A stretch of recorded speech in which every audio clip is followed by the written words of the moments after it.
వందనాలండి. ఈరోజు ఫిబ్రవరి 9. అత్యధిక విజయం పొందుట ఎలాగా అని కొన్ని క్షణాలు ఆలోచించుకుందాం.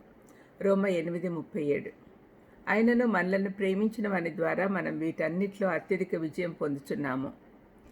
మనలను ప్రేమించేవారు ఎవడో మీకు అందరికీ తెలుసు. తన ప్రాణాన్ని మన కొరకు అర్పించిన యేసయ్య కంటే ఎక్కువగా మనలను ప్రేమించేవారు ఎవరైనా ఉంటారా? అందుకే ఆయనను మన జీవితాల్లో మనస్సుల్లో ఉంచుకుంటే మనం అత్యధిక విజయం పొందగలం. తర్వాతి 2 వచనాలలో పౌలు అంతటి ప్రేమను మన నుండి ఏది దూరపరచలేదని చెప్తూ ఉన్నాడు. రోమ 8:38-39 కూడా చదువుకుందాం.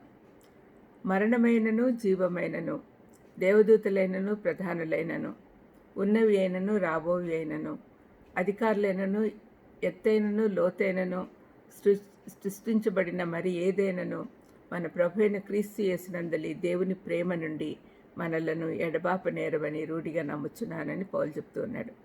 లేఖనాలలో ఈ వాక్యాల కంటే అతి గొప్ప ఆదరణ వాగ్దానము ఇంకెక్కడ లేదు. అత్యధిక విజయం పొందుట ఎలా అనేది ఆలోచిస్తే ఆత్మీయ క్రమశిక్షణ అలవర్చుకోవాలి. అప్పుడే అది సాధ్యపడుతుంది. ఆత్మీయ క్రమశిక్షణ ఎలా వస్తుంది అంటే అనుదిన వాక్య ధ్యానము, ప్రార్థన ద్వారా, నిత్యము దేవునితో సహవాసం చేయట ద్వారా వస్తుంది. అప్పుడు మన విశ్వాసంలో బలపడుటే కాకుండా మన ఆత్మీయ గుణగణాలు కూడా పెంపొందుతాయి. క్యారెక్టర్ పెంపొందుతుంది. శోధనలు, శ్రమలు మనకు అవసరం. అవి మన ఆత్మీయ జీవితంలో పరీక్షలు లాంటివి. అవి ఎదుర్కొని విజయంతో బయటపడితే మన ఆత్మీయ జీవితం స్థిరపడుతుంది.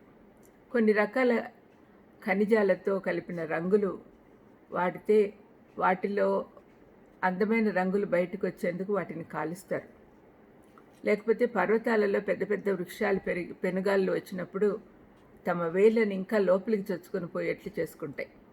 అందుకే సాతానుతో జరిగే యుద్ధాలు గొప్పగా కోరుకోదగిన ఆశీర్వాదాలు అనుకోవాలి. ఎందుకంటే వాటి ద్వారా సాతాను తనను ఓడించేందుకు తానే తగిన తంత్రాలు చివరికి మనకు నేర్పిస్తున్నట్లుగా ఉంటుంది.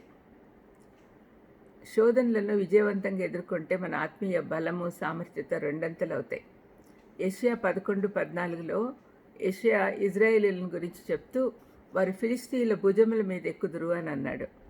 ఫిలిష్తీయులు ఇజ్రాయేళ్లకు భద్రశత్రువులైతే ఈ వాక్యం ద్వారా మనకు అర్థమైన విషయం ఏమంటే వారు ఫిలిష్తీయులను ఓడించుటే కాకుండా వారి భుజాలపై విజయవీరులుగా ఎక్కి ఇంకో యుద్ధానికి కూడా విజయం వైపు సాగిపోతారు అని అర్థం. ఫిలిప్పి 1:12లో పౌలు నాకు సంభవించినవి సువార్త మరి ఎక్కువగా ప్రబలమగుటకే సమకూడినవని మీరు తెలుసుకొని కోరుచున్నాను అన్నాడు. క్రీస్తులో అత్యధిక విజయం పొందుటలో కొన్ని అంశాలు చూద్దాం. మొదటిది, క్రీస్తు మన పట్ల కలిగి ఉన్న ప్రేమను బట్టి మన సవాళ్ళు, శ్రమలు ఎదుర్కొని విజయం అవుతాం.